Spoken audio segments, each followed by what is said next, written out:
नमस्कार। मैं अजय कुमार अलंकार, सेवानिवृत्त अपर निबंधक सहयोग समितियां बिहार पटना यूट्यूब के साकार चैनल के माध्यम से आपके समक्ष पुनः उपस्थित हूँ। विगत वीडियो में मैंने आपसे वादा किया था कि मैं बिहार राज्य निर्वाचन प्राधिकार पटना द्वारा दिनांक 28/1/2026 को आहूत समीक्षा बैठक के संबंध में कुछ महत्वपूर्ण विषयों पर परिचर्चा करूंगा, जिनका संबंध क्षेत्रीय पदाधिकारियों के रोजमर्रा के कार्यों से है और जिस पर बिहार राज्य निर्वाचन प्राधिकार पटना ने निबंधक सहयोग समितियां बिहार पटना का दिशा निर्देश मांगा है।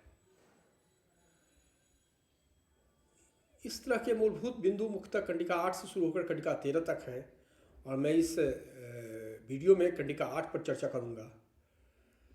कंडिका 8 का संदर्भ बिहार सहकारी सोसाइटी नियमावली 1959 के नियम 7 के अंतर्गत सदस्यता निर्धारण की अस्पष्ट स्थिति के कारण स्वच्छ मतदाता सूची में तैयार करने में कठिनाई होने से है।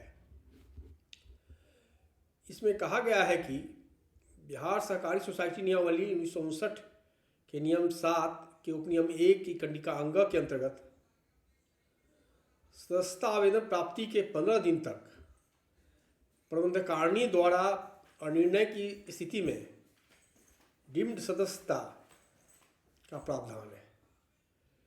जिन लोगों ने ऑनलाइन आवेदन किया होता है उन्हें डीम्ड सदस्यता बनने का मोबाइल फ़ोन पर मैसेज आता है, जिसके आधार पर वे सदस्यता शुल्क हिस्सा पूंजी जमा करने के हकदार हो जाते हैं। इस क्रम में 6 प्रकार की स्थिति उत्पन्न होती है, जिसकी चर्चा प्राधिकार के पत्र में की गई है। उन बिंदुओं की चर्चा मैं एक एक करके करूँगा। तो जो पहली स्थिति के बारे में कहा गया है वह है कि क्या पैक्स के अलावा 1935 अधिनियम के अंतर्गत निबंधित अन्य प्रकार की सहकारी समितियों में ऑनलाइन आवेदन और ऑनलाइन डिप्ट सदस्य बनाने की व्यवस्था है।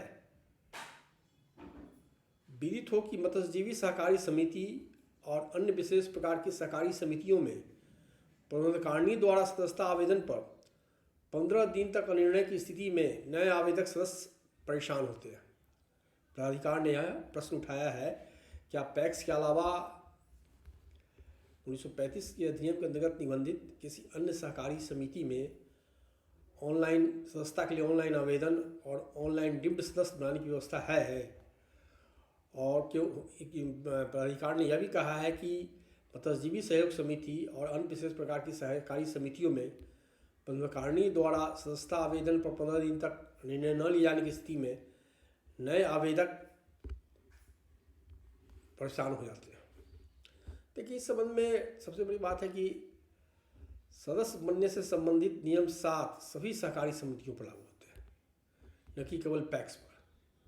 यह अवश्य है कि पैक्स के में सदस्य बनने के लिए विभाग ने ऑनलाइन आवेदन की व्यवस्था की है और निबंधक सहयोग समितियां बिहार पटना के पत्रांक 6212 दिनांक 16/3/2024 द्वारा ऑनलाइन सदस्यता के संबंध में विस्तृत दिशा निर्देश दिए गए हैं। साथ ही प्राथमिक सब्जी उत्पादक सहकारी समितियों में भी ऑनलाइन सदस्यता के आवेदन किए जाने का प्रावधान किया गया है। यह व्यवस्था प्रखंड स्तरीय प्राथमिक मत्स्यजीवी सहयोग समितियों के लिए भी लागू किया गया था, अर्थात ऑनलाइन पोर्टल खोला गया था, परंतु पशु एवं मत्स्य संसाधन विभाग के अनुरोध पर विभागीय पत्रांक 2584 दिनांक 10/4/2022 द्वारा इसे स्थगित कर दिया गया। अब बिहार जलकर अधिनियम 2007 में हुए संशोधन के अंतर्गत परंपरागत मछुआ की व्याख्या को लेकर स्थिति अस्पष्ट बनी हुई है। परंतु यह विचारणीय है कि नियमावली जो बिहार सहकारी सोसाइटी नियमावली है उसके नियम 7 में ऑनलाइन ही सदस्यता आवेदन समर्पित करने का उल्लेख नहीं है, ऑफलाइन सदस्यता आवेदन समर्पित करने का उल्लेख है। इस परिस्थिति में सबसे बड़ी ज़रूरत इस बात की है कि बिहार सहकारी सोसाइटी अधिनियम और बिहार सहकारी सोसाइटी नियमावली के सुसंगत प्रावधानों में संशोधन किया जाए और ऑनलाइन क्रियाकलाप को मान्यता प्रदान की जाए।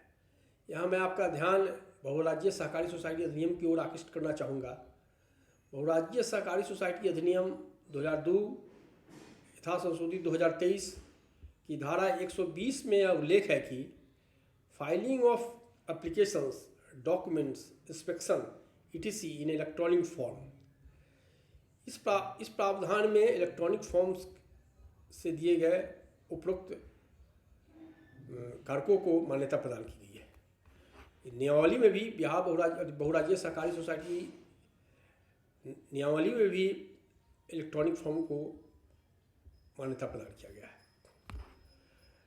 साथ ही हमको यह भी देखना होगा कि हम न केवल, सबसे पहले तो हमको इलेक्ट्रॉनिक फॉर्म को मान्यता प्रदान करना होगा सुसंगत प्रावधानों में परिवर्तन करके, साथ ही यह देखना होगा कि यदि हम ऑनलाइन पोर्टल सभी प्रकार की सहकारी समितियों के लिए बनाते हैं तो क्या उसका हैंडल करने के लिए हमारे कार्यालय सक्षम है, कि हमारे पास उतना पर्याप्त संसाधन है कि उन सभी समस्याओं का हम निष्पादन हम कर सकते हैं। ये हमारे लिए देखने की चीज़ होगी।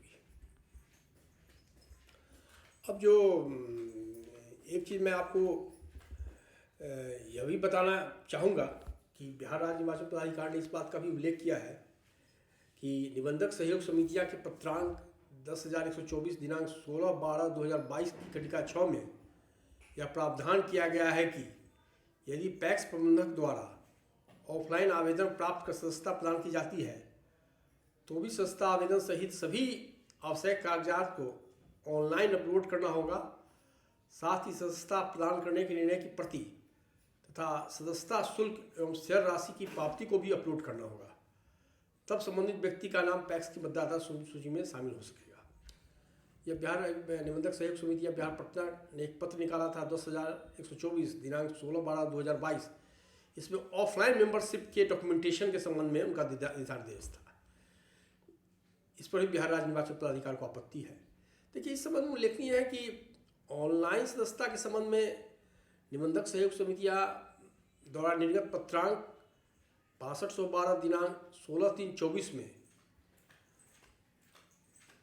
पत्रांक 10,124 दिनांक 16/12/2022 में वर्णित 2012 की खंडिका 6 में वर्णित प्रावधान का उल्लेख तो नहीं किया गया है,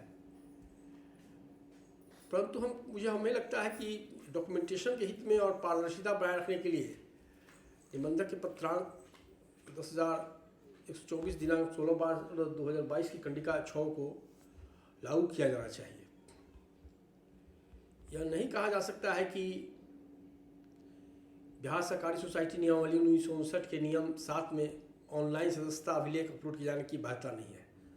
तब तो यह भी तर्क भी आ सकता है कि बिहार सहकारी सोसाइटी नियमावली के नियम 7 में ऑनलाइन सदस्यता आवेदन करने का कोई प्रावधान ही नहीं है।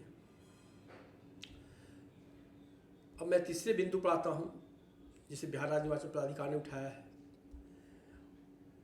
उसमें कहा गया है कि जिन ऑनलाइन आवेदकों के आवेदन प्रबंधकारिणी 15 दिन के अंदर सदस्यता के बारे में कोई निर्णय नहीं लेती है, उनका बिहार सहकारी सोसाइटी नियमावली 1959 के नियम 7 एक अंग के तहत डिम्ड सदस्य माने जाने की व्यवस्था है। चलिए ठीक है, इससे किसी को इनकार नहीं है, परंतु इसी नियम के अंतर्गत ऑफलाइन आवेदन करने वाले व्यक्तियों के डिम्ड सदस्य बनने की स्थिति में सक्षम प्राधिकार के लिखित आदेश के बिना सहकारी समिति, सहकारी बैंक सदस्यता शुल्क, हिस्सा पूंजी जमा करने के लिए तैयार नहीं होते हैं। यह बहुत ही मूलभूत प्रश्न है। ऑनलाइन में तो चलिए व्यवस्था है कि मैसेजिंग हो जाता है, ब्रांच मैनेजर को भी मैसेजिंग चला जाता है, सदस्य को भी आ जाता है, लेकिन ऑफलाइन में यह होता है कि समिति है, जब डिम्ड सदस्य बन गया या ब्रांच है कोऑपरेटिव बैंक का, वो पैसा लेने के लिए तैयार नहीं होता है। इसके लिए विभाग को चाहिए कि किसी को जिला सहकारिता पदाधिकारी के हेतु इस संबंध में एक आदेश निर्गत कर दे कि इस स्थिति में वह सहकारी बैंकों को स्पष्ट रूप से निर्देश दे सके। अब मैं बिंदु 4 पर आता हूँ और उसका संबंध है माननीय उच्च न्यायालय पटना ने बिहार सहकारी सोसाइटी नियमावली 1959 के नियम 7 के उपनियम 4 को अवैध घोषित कर दिया था, ये हम सभी जानते हैं। और इस नियम के तहत 12 सदस्यों को हटाने का आदेश भी दिया गया था। बाद में माननीय उच्चतम न्यायालय ने माननीय उच्च न्यायालय के आदेश पर रोक लगा दिया था और विगत पैक्स चुनाव में जो बिहार सहकारी सोसाइटी नियमावली के नियम 7 के उपनियम 4 के तहत सदस्य बने थे, उनका नाम मतदाता सूची में शामिल हुआ और उन्होंने निर्वाचन प्रक्रिया में भाग भी लिया था।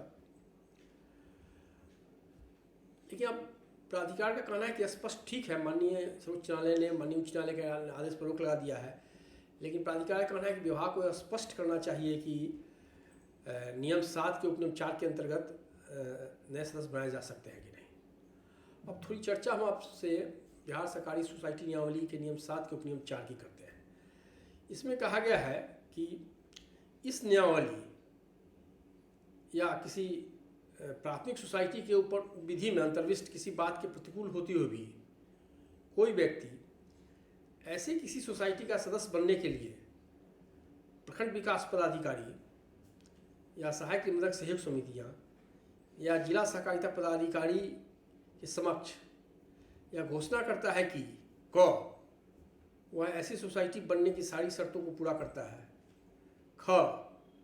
उसके परिवार का कोई भी सदस्य सोसाइटी का सदस्य नहीं है, और उसने सोसाइटी के प्रबंधन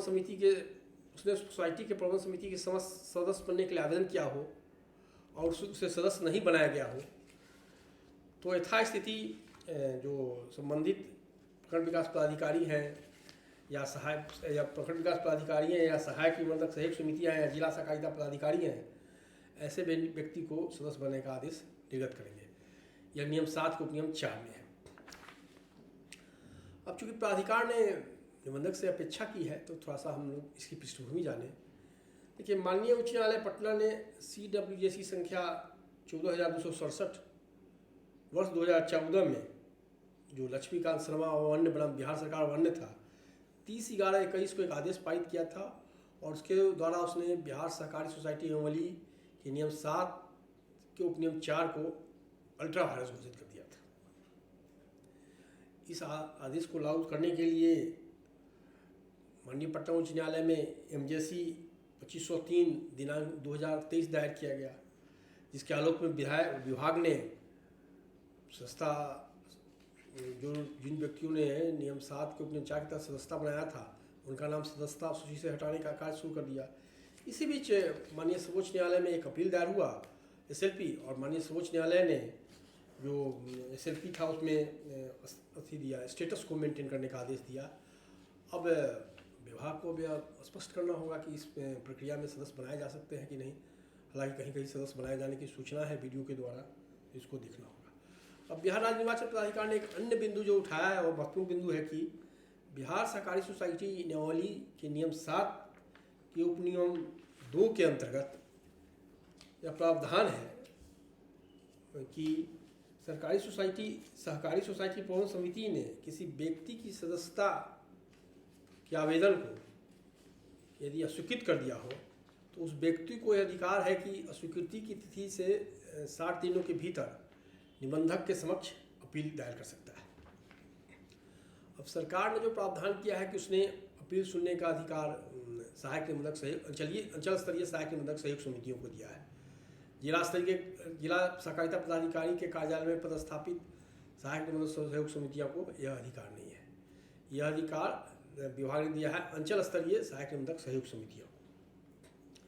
अब प्राधिकार की शिकायत है कि जो सहायक निबंधक सहयोग समितियां के यहाँ सदस्यता अपीलवाद दायर होते हैं उस पर निष्पादन में कभी कभी काफ़ी समय लग जाता है, यहाँ तक कि 6 महीना तक भी लग जाता है, और जो आवेदक होते हैं वो सोसाइटी के सदस्य नहीं बन पाते हैं या मतदाता सूची में उनका नाम नहीं हो पाता है। तो इस स्थिति के निवारण के लिए वे चाहते हैं कि एक स्पष्ट टाइम फ्रेम का निर्देश हो जिसके अंतर्गत सदस्यता अपीलवाद का निष्पादन हो सके। देखिए, यहाँ स्थिति कुछ दूसरी है। सबसे पहले मेरी दृढ़ मान्यता है कि सहायक निबंधक सहयोग समितियों को सदस्यता अपील सुनने का अधिकार ही नहीं है। इस संबंध में हमको बिहार सहकारी सोसाइटी अधिनियम की धारा 6 की उपधारा 1 और उपधारा 2 का अवलोकन करना चाहिए। बिहार सहकारी सोसाइटी अधिनियम 1935 की धारा 6 की उपधारा 1 में कहा गया है कि राज्य सरकार राज्य अथवा उसके किसी भाग में सहकारी सोसाइटियों के लिए किसी व्यक्ति को निबंधक नियुक्त कर सकेगी और उस निबंधक के सहायतार्थ अन्य व्यक्तियों को नियुक्त कर सकेगी। यह धारा 6 की उपधारा 1 में कहा गया है।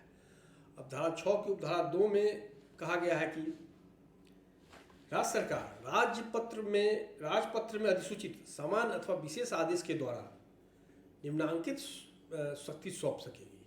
क निबंधक के सहायतार्थ उपधारा 1 के अधीन नियुक्त किसी व्यक्ति को इस अधिनियम के अधीन धारा 26 के अधीन शक्तियों को छोड़कर निबंधक की सारी अथवा कोई शक्ति, माने उपधारा 1 के अधीन जो व्यक्ति निबंधक की सहायता के लिए नियुक्त हुए हैं उनको राज्य सरकार राजपत्र में सूचना जारी करके धारा 26 की निबंधक की शक्ति को छोड़कर निबंधक की सारी या कोई शक्ति सौंप सकती है। हम सभी जानते हैं कि धारा 26 का संबंध सहकारी सोसाइटियों की विधियों में संशोधन निर्देशित करने की रजिस्ट्रार की शक्ति से है। अब राज्य सरकार ने 26 दिसंबर 2008 को एक अधिसूचना जारी कर बिहार सहकारी सोसाइटी अधिनियम और बिहार सहकारी सोसाइटी नियमावली 1959 की शक्तियों को प्रत्यायोजित किया। क्षेत्रीय पदाधिकारियों को जो विभाग के क्षेत्र में काम करते हैं, संयुक्त निबंधक, सहयोग समितियां, जिला सहकारिता पदाधिकारी और सहायक निबंधक। लेकिन इस अधिसूचना में बिहार सहकारी सोसाइटी नियमावली के नियम 7 के उपनियम 2 का अधिकार सहायक निबंधक को नहीं दिया गया है। ये हमको स्पष्ट होना चाहिए। दूसरी बात है कि बिहार सहकारी सोसाइटी अधिनियम 1935 की धारा 32 क के ढ में सदस्यता अपील सुनने का अधिकार वार्षिक आम सभा को दिया है।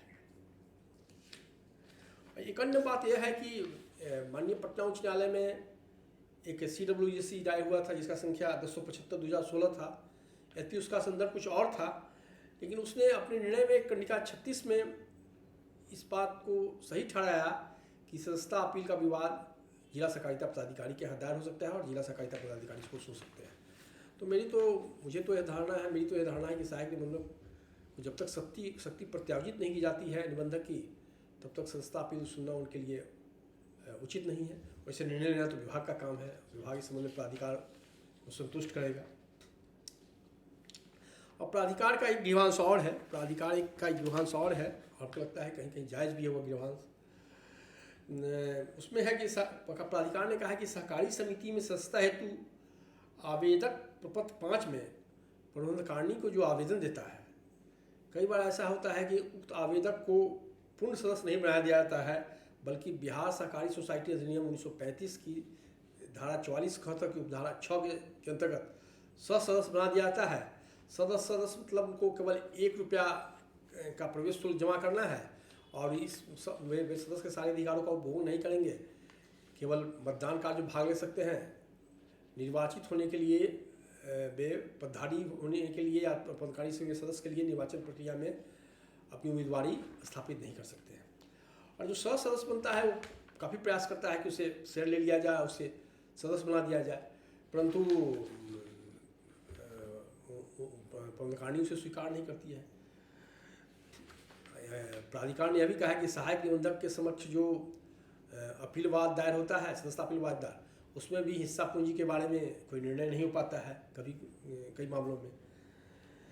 प्राधिकार का मत है कि इस व्यवस्था में सुधार होना चाहिए और अपीलवाद में सहायक निबंधक अथवा अन्य सक्षम प्राधिकार को हिस्सा पूंजी जमाने का आदेश देना चाहिए। देखिए, यहाँ 2 बात है। पहला है कि मैं तो एकदम स्पष्ट हूँ कि सहायक निबंधक को जब तक शक्तियाँ प्रत्यायोजित नहीं होती हैं नियमावली के नियम 7 के उपनियम 2 का, तब तक तो वह अपीलवाद सुन ही सकता है। और दूसरी बात यह है कि जो यदि हम बिहार सहकारी सोसाइटी नियमावली के नियम 50 के उपनियम 2 को देखते हैं तो उसमें स्पष्ट है कि शेयर अलॉट करने का अधिकार केवल पौन समिति को है। अब शेयर अलॉट करने का अधिकार किसी सरकारी अधिकारी को नहीं दे सकते हैं। और थोड़ा मैंने अंग्रेजी एडिशन रखा है आपके लिए और जो है पढ़ के भी सुना देता हूँ, आपके ध्यान देंगे। 2 में कहा गया है, शेयर में be transfer with the approval of the managing committee to a member। पहली बात, share may be transferred with the approval of the managing committee to a member or to a person who has applied for membership and eligible for admission as member and whom the committee is willing to admit as such and no other transfer shall be permitted and no other, इस सब पर आप ध्यान दें, and no other transfer shall be permitted. तो जो बिहार सहकारी society नियमावली के नियम 50 का उपनियम 2 है, वह प्रबंध समिति को ही सदस्यता शेयर के हस्तांतरण की अनुमति देता है और स्पष्ट करता है कि no other transfer shall be permitted. तो यदि आप यह किसी सरकारी अधिकारी को देना चाहते हैं तो फिर आपको नियमावली में संशोधन करना होगा। तो इस अंक में इतना ही, और इस अंक में मैंने जो बिहार निर्वाचन प्राधिकार के पत्रांक के साथ संलग्न कंडिका 8 में जो प्रश्न उठाए गए हैं जिनका संबंध सदस्यता के निर्धारण की अस्पष्ट स्थिति से है, उस पर आपसे विवेचना की। और अगले अंक में मैं व्यक्तिकर्मी के संबंध में सक्षम प्राधिकार की जो स्थिति के बारे में स्पष्टीकरण की अपेक्षा की गई है उससे आपसे चर्चा करूँगा। यह एक महत्वपूर्ण चर्चा होगी और उम्मीद है कि आप अगले अंक में भी मुझसे जुड़ेंगे। तब तक मैं विदा लेता हूँ इस अनुरोध के साथ कि आप मेरे चैनल को लाइक करें, शेयर करें और सब्सक्राइब करें। धन्यवाद।